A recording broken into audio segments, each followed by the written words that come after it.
Example में तो चलो हमारा नया टॉपिक होगा कोऑर्डिनेट ज्योमेट्री।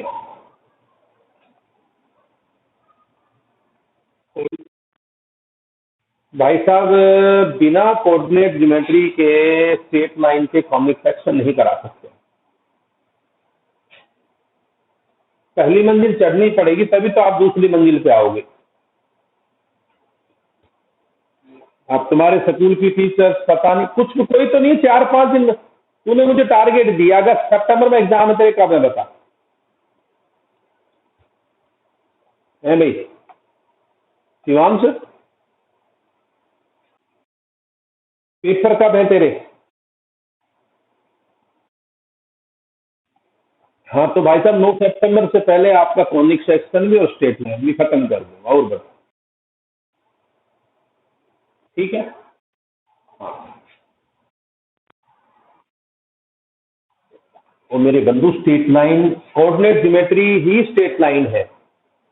ये जो कोऑर्डिनेट ज्योमेट्री का टॉपिक है ये आपका स्ट्रेट लाइन और कोनिक सेक्शन मिलाकर बना है। ठीक है तो भाई सभी बच्चे आ गए कुछ रह गए देखो। मुझे लगता है जिनको आना था वो आ गए जिनको नहीं आना उनके लिए हमें इंतजार नहीं करना चाहिए। कोऑर्डिनेट ज्योमेट्री में सबसे पहले पिछले साल का हम रिवाइज करते हैं सेक्शन डिस्टेंस फार्मूला। थोड़ा मैं पिछले साल का रिवाइज करूंगा बेटा। डिस्टेंस फार्मूला क्या था। 2 पॉइंट के बीच में हम डिस्टेंस निकालते थे। एक पॉइंट x1 y1 है दूसरा पॉइंट आपका x2 y2 है।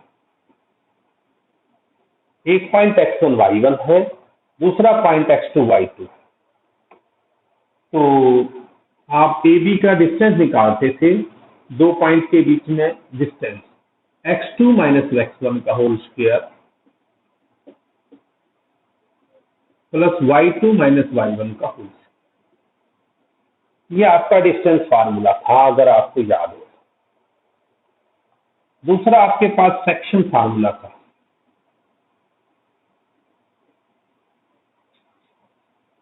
और सेक्शन फार्मूले हमारे पास 2 प्रकार की। पिछले साल आपने एक ही पढ़ा था इंटरनल डिवीजन। एक है बेटा internal division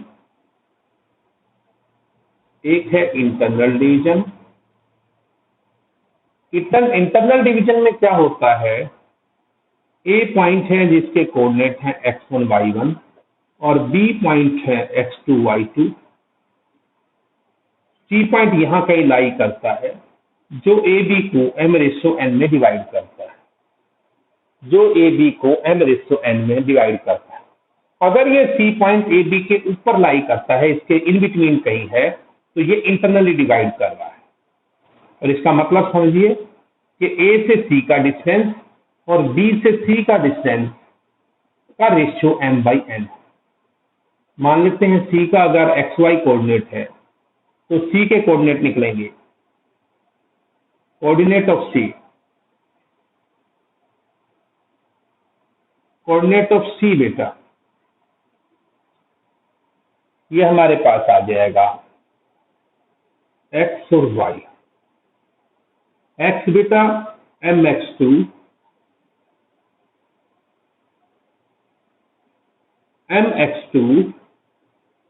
plus nx1 upon m plus n। दोबारा देखिए इस वाला रेशियो दूसरे x से mx2 plus nx1 upon m plus n। ऐसे y के लिए भी सेम कंडीशन है my2 ny1 upon m plus n। Note कर लें भाई सभी।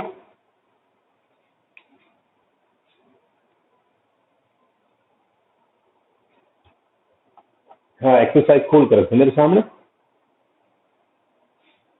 निकाल कर रखे।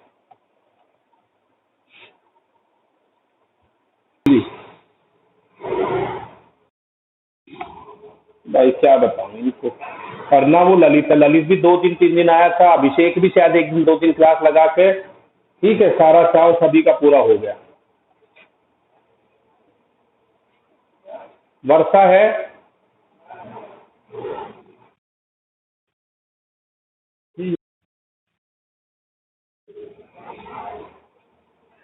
कोई बात ना भाई, मैं रिपीट नहीं करूंगा दोबारा किसी भी टॉपिक को। कोई बच्चा ये उम्मीद करे बैठे कि सर दोबारा रिपीट करेंगे, तुम्हारे लिए नहीं। हाँ जी सर।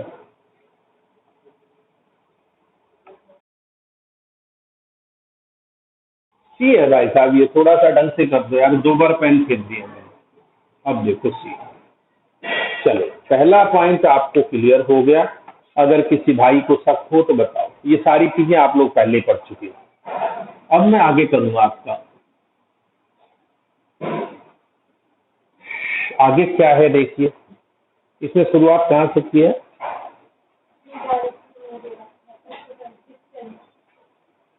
रिवाइव एक्सरसाइज कहाँ है? अरे ये कहाँ निकाल दिया, 3 डायमेंशन ज्योमेट्री है।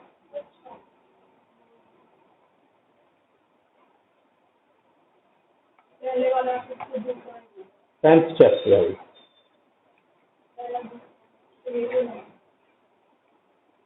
हाँ, एग्जाम्पल भी खोलिए।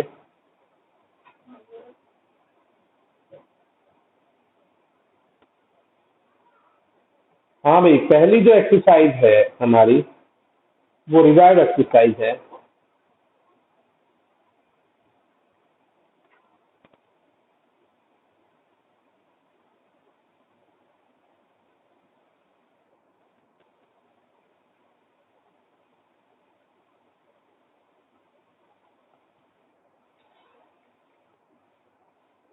आगे देखिए भाई,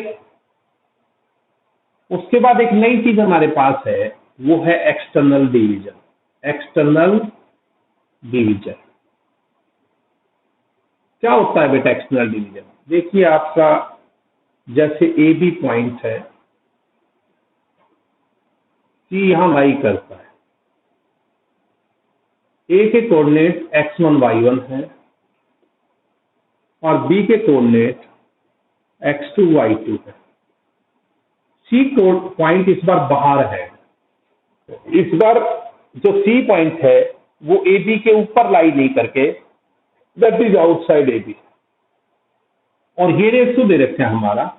एक्सटर्नल डिवीजन का मतलब ए से सी का डिस्टेंस और बी से सी का डिस्टेंस, ये m/n है। ये है m/n, लेकिन इस बार का डिस्टेंस देखिए, ए से सी का डिस्टेंस अपॉन बी से सी का डिस्टेंस का रेशियो m/n है। तो हम कहेंगे ये एक्सटर्नल डिवीजन है। ठीक है, कैसे फाइंड आउट करेंगे? देखिए बेटा, इस बार हम एक्स वाई को फाइंड आउट करने के लिए बिल्कुल वही तरीका, mx2 माइनस x1 mx2, एक मिनट बेटा, ये रहा mx2 minus nx1 upon m minus n। y के coordinate my2 ny1 upon m minus n।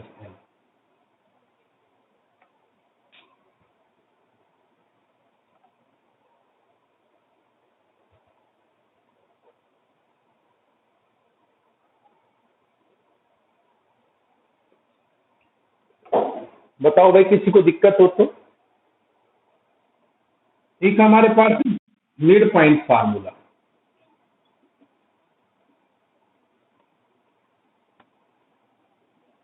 Mid point formula क्या है बेटा?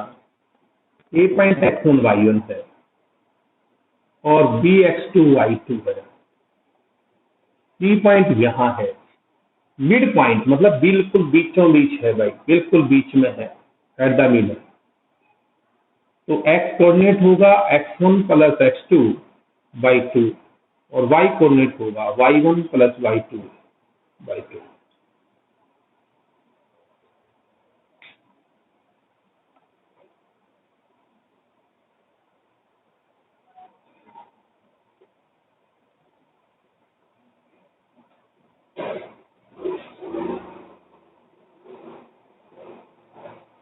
आ भी गया तू?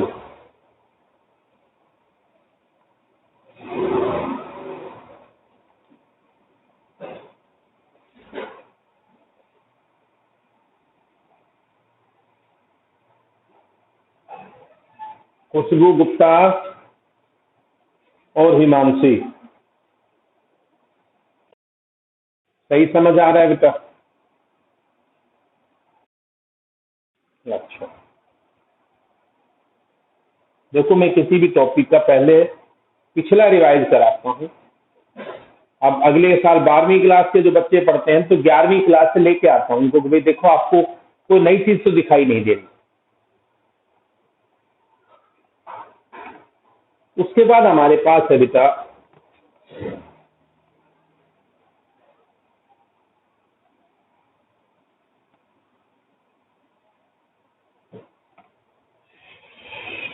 Area of the triangle.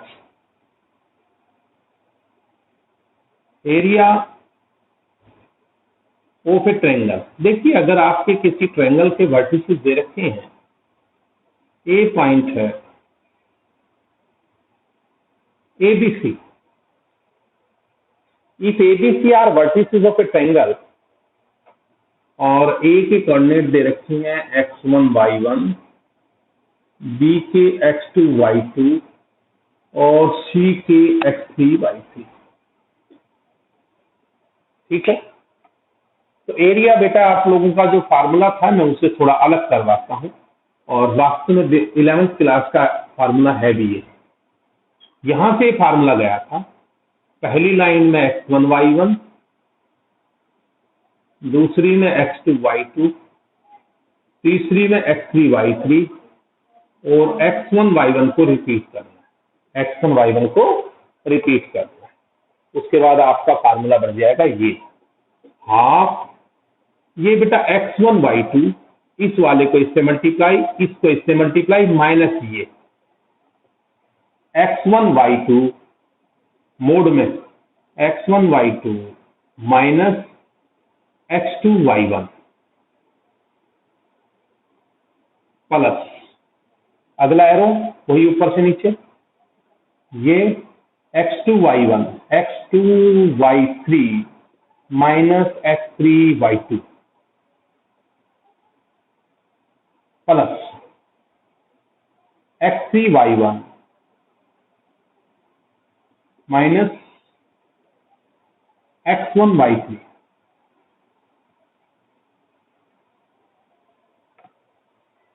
बोलो भाई, फार्मूला आप लोगों ने 10th में पढ़ा है, बस थोड़ा निकालने का तरीका मैंने बदल दिया। 10th में आप लोगों को याद करना पड़ता था और ये फार्मूला आपको इजीली याद हो जाएगा। पहला कोऑर्डिनेट पहला, दूसरा तीसरा और पहला रिपीट किया है और उसके बाद क्या किया है बेटा, ये इंटू ये माइनस ये इंटू ये माइनस ये इंटू ये माइनस ये। चेक करिए किसी भाई को बहन को डाउट हो। अगर कोई पॉइंट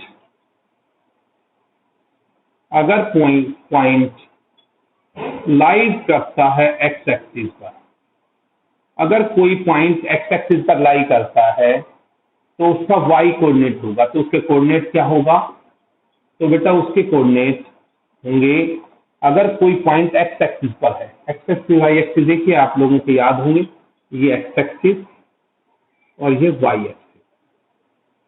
तो अगर कोई पॉइंट एक्स एक्सिस पर है, यहां पर है, तो उसका कोऑर्डिनेट हो जाएगा x0, y कोऑर्डिनेट 0। अगर एक पॉइंट लाइज करता है ऑन y एक्सिस, अगर y एक्सिस पर है तो इसका कोऑर्डिनेट होगा बेटा, क्यों नाम दिया मैंने 0y। किसी को दिक्कत हो, मेरे भाई को बहन को, हिमांशी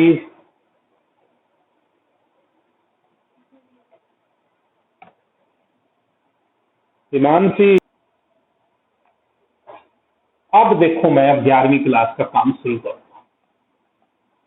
अब 11th क्लास की बारी आती है। और क्या है ये हम आज शुरू करेंगे। सबसे पहले हमारा है स्लोप।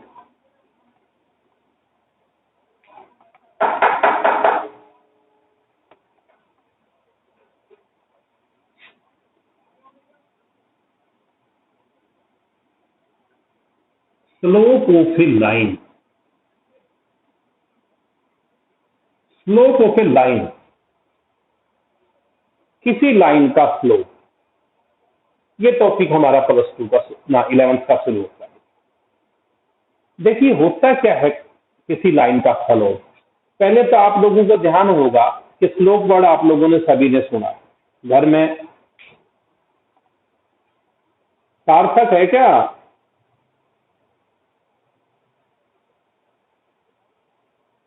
अरे सार्थक नहीं है आज भी। क्या हो रहा है इसका यार? कब परसों भी नहीं था ये, आज भी नहीं है।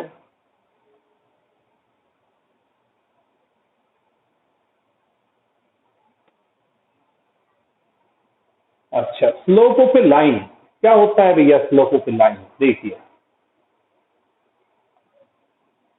कोई भी लाइन हमारी, मैं बात कर रहा था स्लोप वर्ड का। देखिए जब घरों में मकान बनाते हैं तो जब हम ये जब फर्श डालते हैं जो है ना, फ्लोर आपका टाइल वगैरह लगाते हैं, तो मिस्त्री ये कहते हैं कि जी बाबूजी स्लोप किधर रखना है। स्लोप का सीधा सा मतलब है ढलान। ठीक है, फ्लाईओवर आप लोगों ने देखा होगा, फ्लाईओवर में स्लोप है, स्लोप मतलब ढलान। अब ऐसे ही लाइन का स्लोप होता है। होता क्या है, कोई भी लाइन, जैसे मान लेते हैं कोई भी लाइन, ये लाइन है आपकी, ये एक्स एक्सिस की पॉजिटिव डायरेक्शन के साथ जो एंगल बनाती है, कोई भी लाइन एक्स एक्सिस की पॉजिटिव डायरेक्शन के साथ जो एंगल बनाती है, ये तो कहलाता है angle of inclination. Angle of inclination.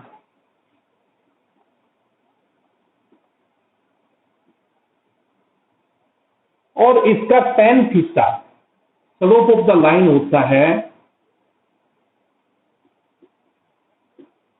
Tangent of angle of inclination.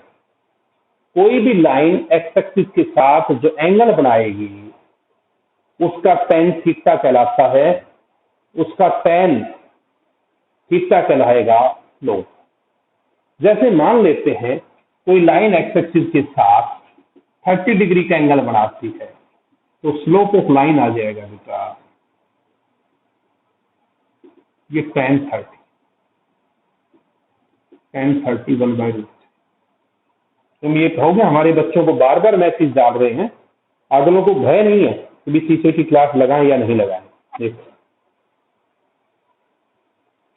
और जबकि मैं चैलेंज करता हूं कि जैसे मैं पढ़ा रहा हूं, ठीक है, तो बहुत कम प्राइवेट स्कूल के टीचर ऐसे पढ़ा रहे हैं एक एक चीज, लेकिन भैया फ्री मिल रही है चीज पागलों के दिमाग में। इसमें स्कूल वाले, हाँ जी,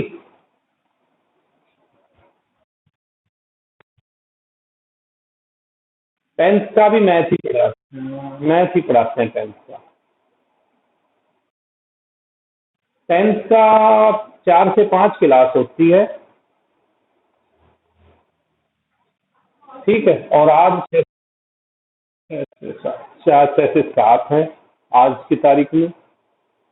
अब देखो भी नेक्स्ट हमारे पास क्या है।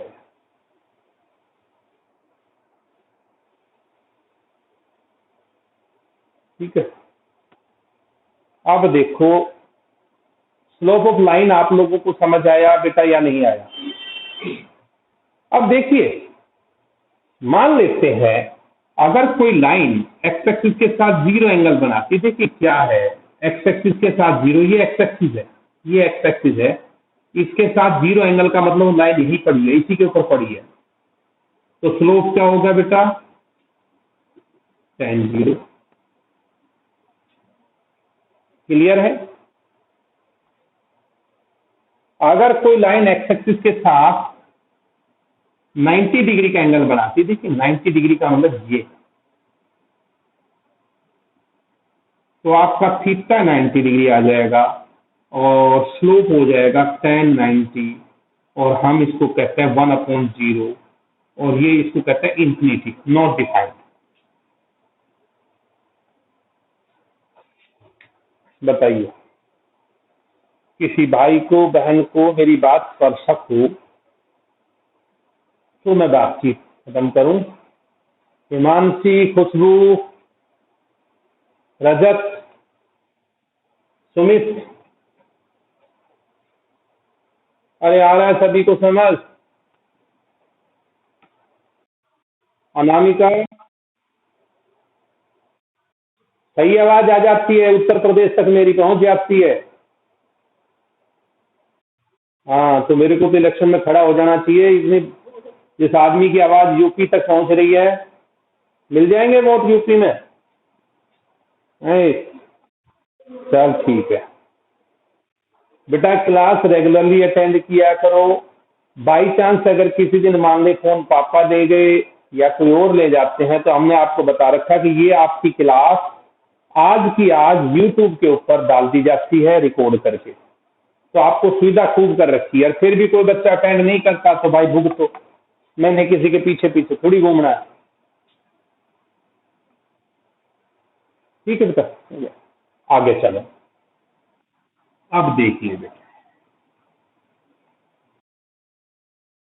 क्या समझा दें?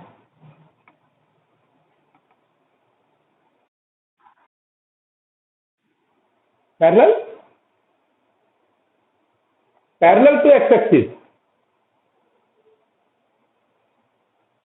जब कोई लाइन एक्स एक्सिस के पैरेलल है, देखिए एक्स एक्सिस के पैरेलल कोई लाइन है, ये आपका एक्स एक्सिस है, तो यहां भी अगर कोई मान ले लाइन है, कोई यहां भी है, तो एक्स एक्सिस के साथ दो प्रकार से एंगल बनाएगी। या तो 0 डिग्री, 0 डिग्री का मतलब होता है बिल्कुल बेटा एक्स एक्सिस के ऊपर पड़ी है, या मान लेते हैं ये एक्स एक्सिस हमारा, हमने positive direction of x axis धर लिया है, और ये तो ये 180 डिग्री का एंगल भी बना सकती है, या हमारा थीटा 180 डिग्री होगा। तो स्लोप दो सूरत में क्या होगा, तो स्लोप आपका या तो tan 0 होगा या tan 180 डिग्री होगा, और tan 0 भी 0 होता है और tan 180 भी 0 होता है। बताओ, ठीक है भाई, सबको समझ आ रही है मेरी बात, नहीं आ रही है? उसके बाद देखो,